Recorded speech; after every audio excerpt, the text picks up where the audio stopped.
I still remember the exact sound the key made when it turned in the deadbolt that night. It was a sharp, metallic click that echoed through the quiet suburban cul-de-sac, a sound that usually meant I was finally home, finally safe, and ready to leave the stress of the highway behind me. I'd been on the road for 3 days straight, driving up and down the Pacific Northwest, closing deals for the logistics firm I'd poured my 20s into. My lower back was a knot of pure tension. My eyes felt like they were filled with sand, and all I could think about was walking into my kitchen, pouring a glass of bourbon, and sliding into bed next to Clara. Clara and I had bought the house 2 years ago. It was a mid-century fixer-upper in a quiet neighborhood just outside of Portland, the kind of place with a big backyard where we talked about someday watching our kids play. We had been married for 4 years, but we'd been together since our sophomore year at Oregon State. She knew the exact cadence of my footsteps, just like I knew the specific way she laughed when she was actually amused versus when she was just being polite to a stranger. Our life wasn't perfect, but it was ours. It was built on a foundation of shared history, late-night diner runs, and the quiet comfort of knowing someone has your back completely. Or so I thought. 2 weeks before that night, my best friend Marcus had hit rock bottom. Marcus and I went back even further than Clara and I did. We'd been roommates in college, drank cheap beer out of plastic cups, and helped each other move into every terrible apartment we'd ever rented. He was the guy who stood next to me at my wedding, holding the rings and giving a speech that made my mother cry. So when he called me on a Tuesday evening, choking back tears because his fiancée had abruptly packed her bags, emptied their joint bank account, and left him with a lease he couldn't afford, I didn't even hesitate. I didn't need to consult a spreadsheet or think about the logistics. I looked at Clara, told her what happened, and she agreed instantly. We were a team, and Marcus was family. "Tell him he can sleep on our couch for as long as he needs," Clara had said, her voice filled with genuine sympathy. "We have the space, and he shouldn't be alone right now." That was just who Clara was. She was the nurturer, the empathetic one who always noticed when someone's glass was empty or when a friend was putting on a brave face.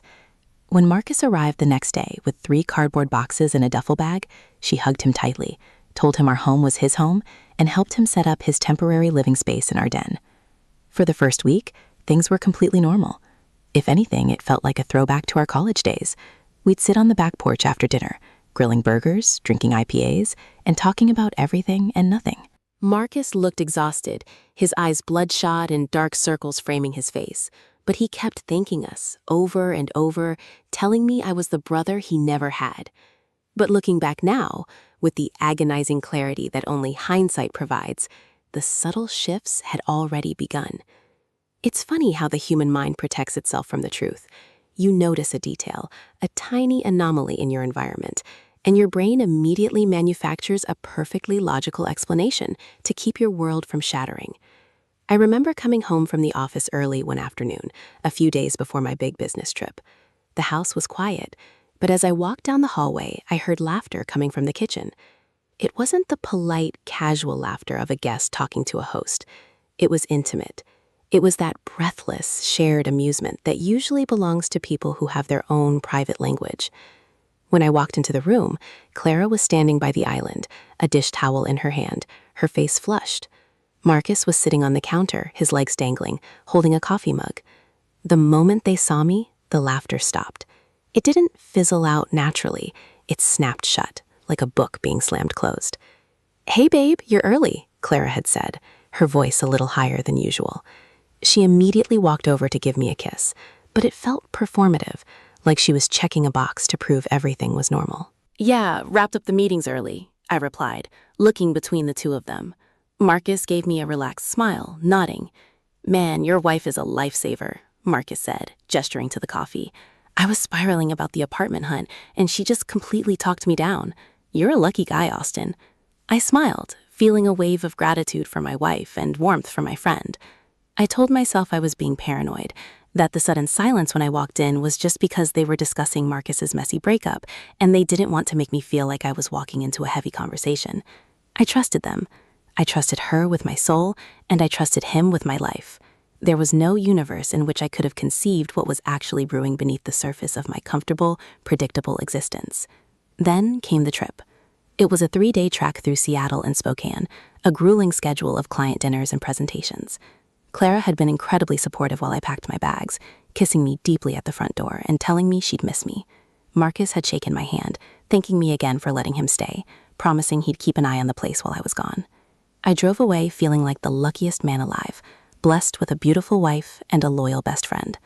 The trip went well, so well that we wrapped up the final contract a full day ahead of schedule. By the time the paperwork was signed in Spokane, it was 3 p.m. on a Thursday. I could have stayed in the hotel room that the company had already paid for, ordered room service, and slept for 12 hours. But I missed my wife. I missed the comfort of my own bed. The drive back to Portland was about 5.5 hours, and if I left right then, I could be home before midnight, surprising Clara. I didn't call her. I wanted to see her face light up when I walked through the door. I wanted to pull her into my arms when she least expected it. The drive through the Columbia River Gorge was dark and hypnotic. The rain started pouring down just as I crossed the state line, the windshield wipers creating a rhythmic, soothing beat that kept me awake. My mind wandered to the future, thinking about how we were finally saving enough money to start looking at nurseries, how Marcus would probably find his own place in a few weeks, and how everything was falling into place. When I finally pulled into our neighborhood, it was just after 11:30 p.m. The streetlights reflected off the wet asphalt, casting long, eerie shadows across the lawns. As I turned onto our street, I noticed that the lights in our house were entirely off, except for the dim, ambient glow of the smart bulb we always left on in the living room for the dog. I parked my truck at the curb instead of pulling into the driveway, not wanting the headlights to shine through the bedroom window and wake Clara up. I grabbed my overnight bag from the passenger seat, stepped out into the cool, damp night air, and walked up the concrete path to the front door. I unlocked the door as quietly as possible, slipping inside and closing it behind me with a gentle click. The house smelled like home, a mixture of Clara's vanilla candles, roasted coffee, and the faint scent of rain drifting in from the open window in the dining room. I dropped my keys onto the entryway table, making sure they didn't rattle, and kicked off my boots. The living room was dark, but as my eyes adjusted to the shadows, I glanced over at the couch where Marcus was supposed to be sleeping. The blankets were neatly folded at the foot of the sofa. The decorative pillows were perfectly arranged. The couch was empty. A small frown creased my forehead. I figured Marcus might have gone out to a bar to blow off some steam, or maybe he was asleep in the guest room downstairs that we used for storage. I didn't think much of it. I walked quietly toward the stairs, my socks gripping the hardwood floor, intent on making my way up to our master bedroom. As I reached the foot of the stairs, I heard a sound.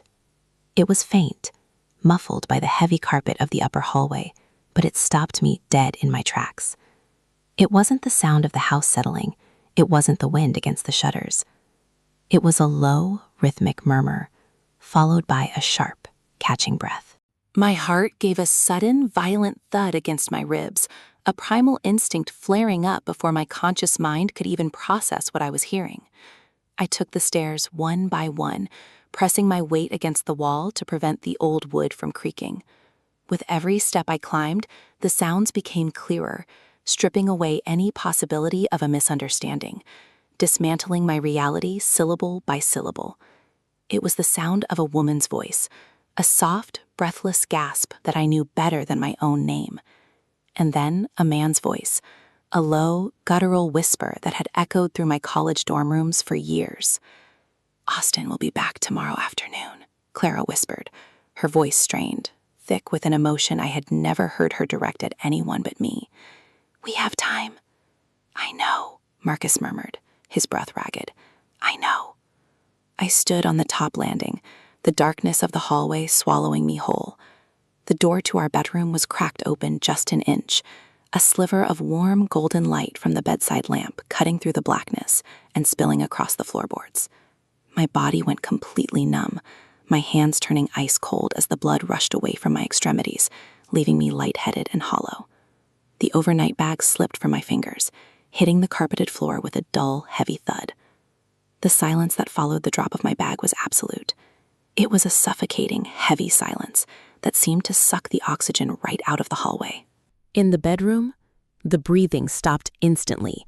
The low murmurs vanished, replaced by the terrifying stillness of two people who had just realized the monster under the bed was real, and it was standing right outside their door. My feet felt like they were cast in concrete. For a second, a fraction of a second, my brain tried to build one last desperate bridge to a reality where this wasn't happening. I tried to tell myself that I was dreaming, that I was asleep in a cheap hotel room in Spokane, experiencing some vivid stress-induced nightmare. But the cold air from the open window down the hall was too real. The smell of the vanilla candle was too real. The absolute shattering weight in my chest was entirely too real. I didn't storm into the room. I didn't scream. I didn't kick the door off its hinges like you see in the movies. The betrayal didn't fill me with rage. Not yet. It filled me with a profound, paralyzing emptiness. I reached out, my hand trembling so hard I could barely guide it, and pushed the bedroom door open. The hinges gave a soft, familiar whine. The light from the bedside lamp was warm, casting a golden glow over the room we had spent weekends painting, the room where we had discussed our future, the room where I thought I was safest. Clara was sitting up against the headboard, the white duvet pulled up to her chest, her fingers clutching the fabric so tightly her knuckles were white. Her hair was a messy tangle around her shoulders, and her eyes were wide with a mixture of terror and guilt that I will never forget as long as I live. Marcus was sitting on the edge of the mattress, his back to me, but he turned his head slowly, his face pale, his jaw slack. Nobody spoke. The world stopped spinning on its axis. I looked at Clara. I looked into the eyes of the woman I had loved for a decade, the woman who had promised to stand by me through better or worse. There was no love in those eyes right now. There was only the raw, ugly panic of a thief caught red-handed. Then my gaze shifted to Marcus. My best friend. The guy who had held my wedding rings. He looked down at the floor, unable to hold my stare, his shoulders slumping as if he could somehow shrink and disappear into the hardwood. "Austin?" Clara finally whispered. Her voice cracked, a broken, fragile sound that made me want to vomit. "Austin, please, it's not, we didn't mean to." The sheer absurdity of the words broke the spell holding me in place. We didn't mean to. As if they had tripped and fallen into our bed together. As if the last 2 weeks hadn't been a calculated dance of glances, hidden smiles, and secret conversations while I was away working to pay the mortgage on the house they were destroying. "Get out," I said. My voice didn't sound like mine. It was quiet, completely devoid of inflection.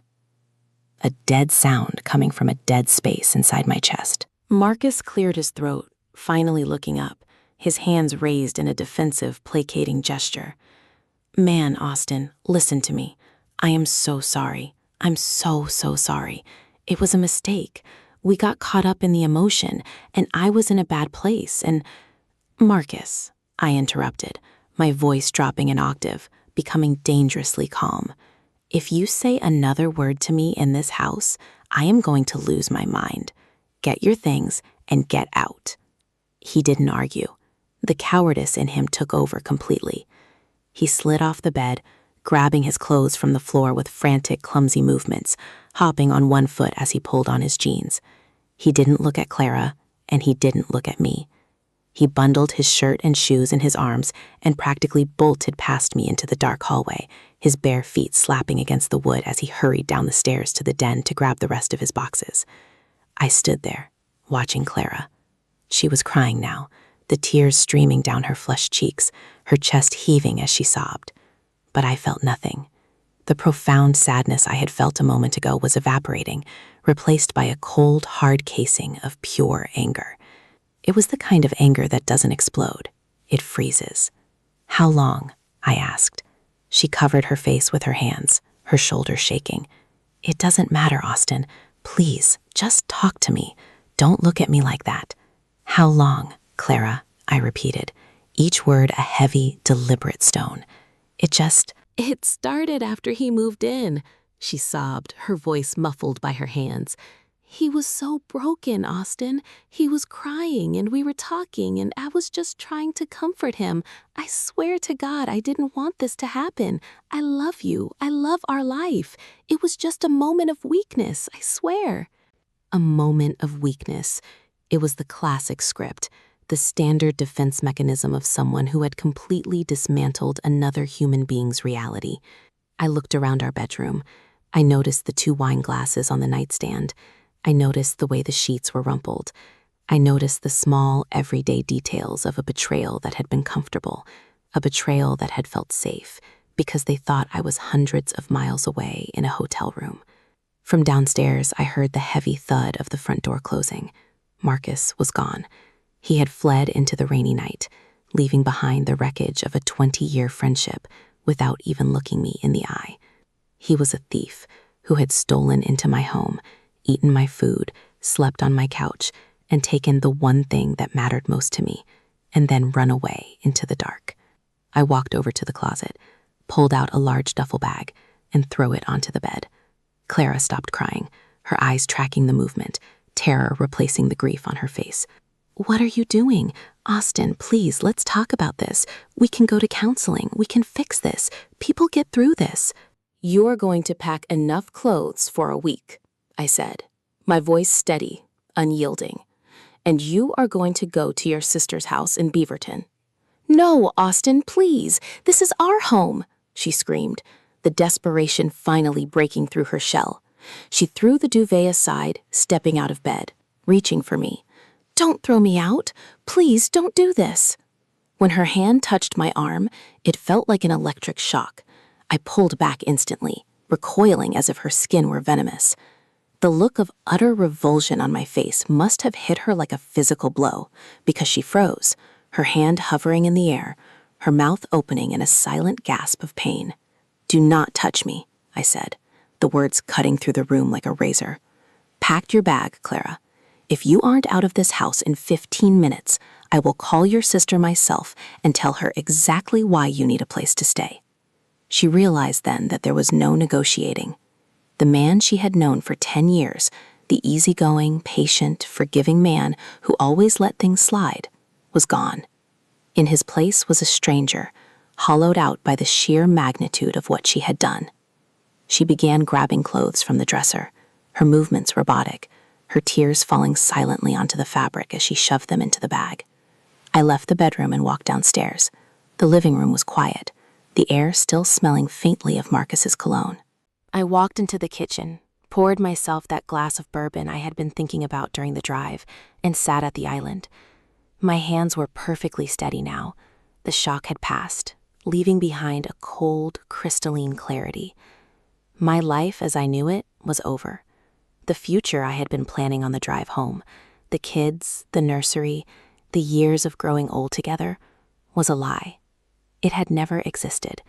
It was just a beautiful illusion I had been living in, while the reality was far darker, far uglier, and far more cruel. 10 minutes later, Clara came down the stairs, carrying the duffel bag.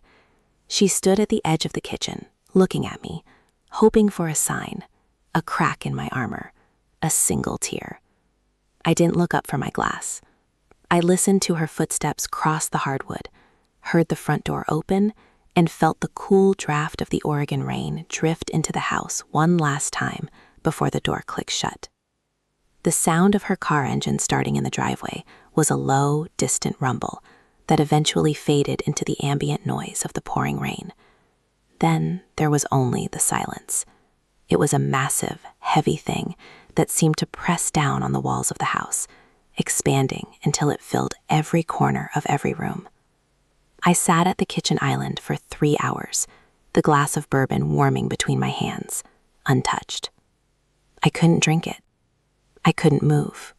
I felt like an astronaut whose tether had snapped, floating away into a black frozen void, watching the planet I used to live on shrink into a tiny, unreachable speck.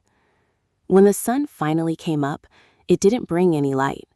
It was just a pale, gray morning that leaked through the blinds, illuminating the dust motes dancing in the air and the 2 empty wine glasses still sitting on the nightstand upstairs. I forced myself to stand up, my joints cracking from the hours of immobility. My body felt ancient, heavy, and exhausted, but my mind was spinning at 1,000,000 miles an hour, replaying every single interaction I had witnessed between Clara and Marcus over the last month. Every smile, every text message she had smiled at while sitting on the couch, every time she had mentioned how hard Marcus was working to get his life back together, it all shifted. The memories reorganized themselves, stripping away the innocent context I had generously provided at the time and exposing the ugly truth beneath.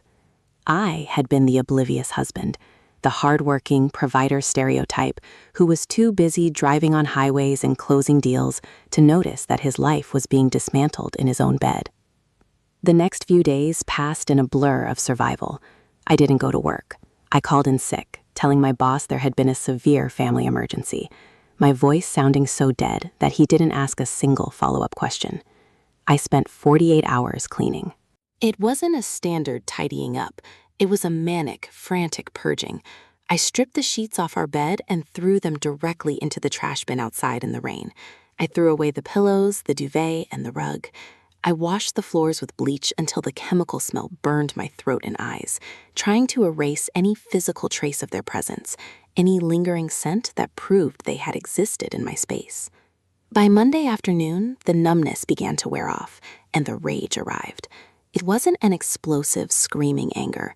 It was a cold, calculated fury that demanded action. I needed to see a lawyer. I needed to protect myself before the shock wore off on her end and she realized what a legal mess she had created. I called an attorney named Sarah, a sharp, no-nonsense woman recommended by a colleague who had gone through a brutal divorce a few years prior.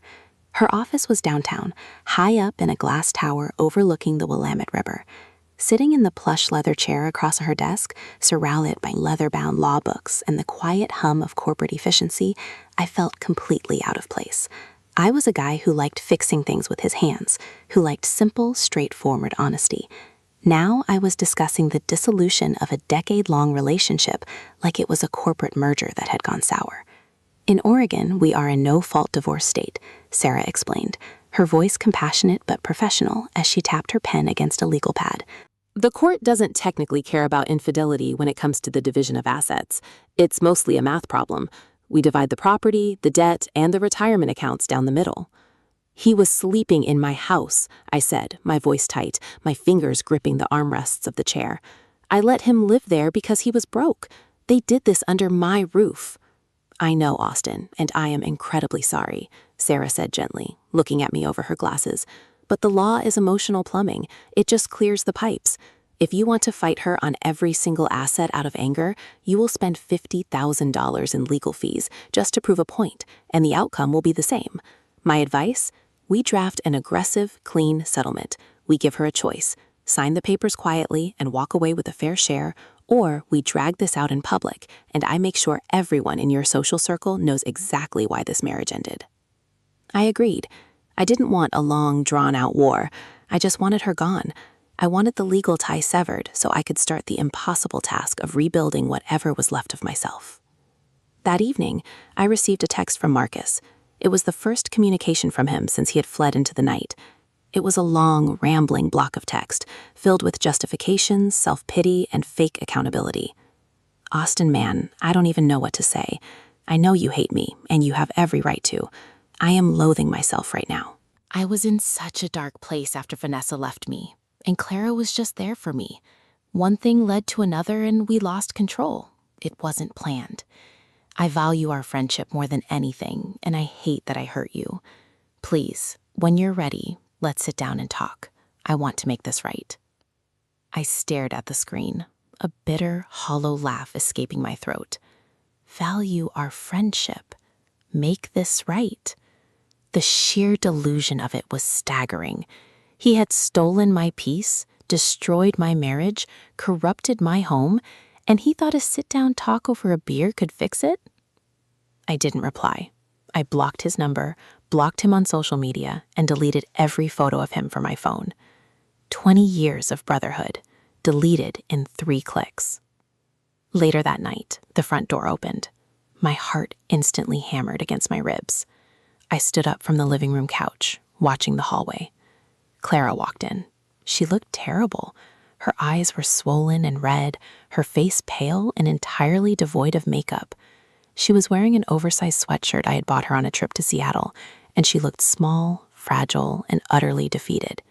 She didn't have her duffel bag. She had just come to talk. "Austin," she said, staying by the door, as if she knew she wasn't allowed any further into the house. "Please, just give me 10 minutes. Don't say anything, just let me speak." I crossed my arms, leaning against the kitchen counter, watching her with a cold, detached expression. "You have 10 minutes. I am dying inside," she whispered, the tears immediately spilling over her lower lids. "I went to my sister's and I haven't slept for a single second. I ruined everything, I know I did. But you have to understand, Austin. You were gone so much. You were always on the road, always focused on the job, always working on the next contract. I felt so lonely in this big house. And Marcus was here, and he was lonely too. And we connected on a level that I felt we hadn't connected on in years. It wasn't about him. It was about missing you, missing the closeness." The anger that flared up inside me was white hot. "Are you seriously blaming my job for you sleeping with my best friend?" No, I'm not blaming you," she cried, stepping forward, her hands outstretched in desperation. "It was my fault. I made the choice. I am the one who sinned here. But please, Austin, look at me. Look at the 10 years we spent together. Does one horrible, catastrophic mistake wipe out everything we built? Do I get zero grace? We loved each other. We were going to have kids. Please, don't throw our entire life into the garbage without even trying to fix it." I looked at her, and for a fleeting, terrifying moment, I felt a pang of the old love. I saw the girl I had met in college, the girl who used to leave sticky notes with little hearts on my steering wheel before long drives. But then the image of her in our bed, the sound of her voice whispering to him in the dark, flashed across my mind like a movie reel. The betrayal wasn't a mistake. It was a series of choices. Every glance, every touch, every second they spent together while I was driving through the rain was a choice to destroy me. "The life we built is already in the garbage, Clara," I said, my voice dead and level. "You put it there. I'm just the guy cleaning up the mess." She looked at me for a long time, her chest heaving as she processed the finality in my tone. The desperate plea in her eyes slowly hardened into a bleak, hollow resignation. She realized that the version of me she knew, the man who would do anything to keep her happy, the man who always looked for the best in people, had died in that hallway a few nights ago. I was someone else now. I was a survivor standing in the ruins of his own life, completely desensitized to her tears. Without another word, she turned around and walked out. The heavy front door clicked shut for the final time, and the silence rushed back in to claim the empty spaces of the house. 2 weeks later, Sarah's office served her with the divorce papers. To Clara's credit, or perhaps out of some lingering sense of guilt and shame, she didn't fight me.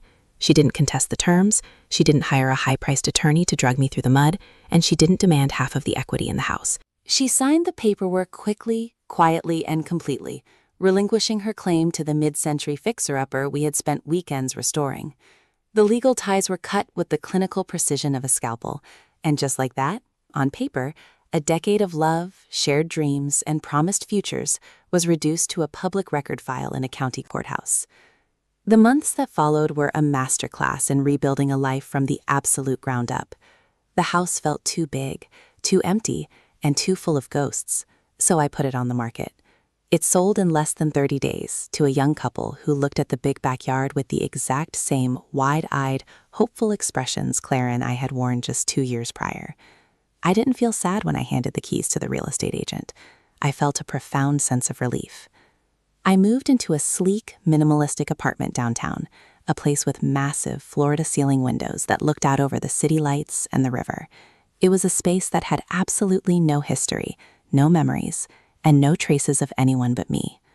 I threw myself into my work with a fierce, burning intensity. The long drives through the Pacific Northwest ceased to be a burden. Instead, they became my sanctuary. The rhythmic hum of the tires against the asphalt and the endless stretch of the highway gave me time to think, to process, and to slowly, painstakingly stitch my identity back together. I reconnected with old friends from high school, people I had drifted away from during my marriage and my friendship with Marcus. I started lifting weights at a local gym, pushing my body to its absolute limits until the physical exhaustion finally drowned out the lingering mental noise. I never spoke to Marcus again. A mutual acquaintance told me a few months later that Marcus had lost his job at the engineering firm, that his family had essentially distanced themselves from him after learning what he did, and that he had moved away to a small town in eastern Oregon to start over alone. He had traded a lifelong brotherhood and his own integrity for a few weeks of stolen, deceitful comfort, and in the end, he was left with absolutely nothing. I didn't feel happy when I heard the news. I didn't feel a sense of vindictive satisfaction. I just felt a deep, profound pity for a man who was so hollow inside that he had to destroy his best friend's life just to feel alive for a moment. As for Clara, I see her occasionally on social media accounts of distant acquaintances before I quickly scroll past. She looks older now. The youthful radiance she always carried seemed to have dimmed, replaced by a guarded, quiet expression. I heard she moved back to the Beaverton area permanently, living in a small apartment not far from her sister. We don't run in the same circles anymore, and our paths have never crossed in the city. The woman I loved, the woman I would have taken a bullet for, has essentially become a ghost, a character in a story from a lifetime that feels like it belonged to someone else entirely. It has been over 2 years since that rainy Thursday night when I turned the key in the deadbolt. If you had told me back then, while I was standing on that carpeted hallway landing, watching my world fracture into a million pieces, that I would eventually be okay, I would have called you a liar. I would have told you that the pain was too deep, that the betrayal was too catastrophic to ever recover from. But the human spirit is a resilient, stubborn thing. It adapts. It heals. The scars remain, of course, a permanent reminder of the day the earth shook beneath my feet, but they don't define me anymore. I am no longer the victim of a cheating wife and a traitorous best friend. I am just a man who went through hell, kept walking, and found his way out to the other side. Sometimes when I'm driving back into Portland late at night and the rain is hitting the windshield in that familiar rhythmic beat, I think about that old house in the suburbs. I think about the guy who unlocked that door, so full of love and anticipation, completely blind to the knife waiting for his back. I don't hate him for being naive, and I don't regret the trust he gave away so freely, because that trust was a reflection of his own integrity, not their lack of it. I took a deep breath, shifted the truck into high gear, and watched the city lights open up before me, bright, clear, and completely wide open.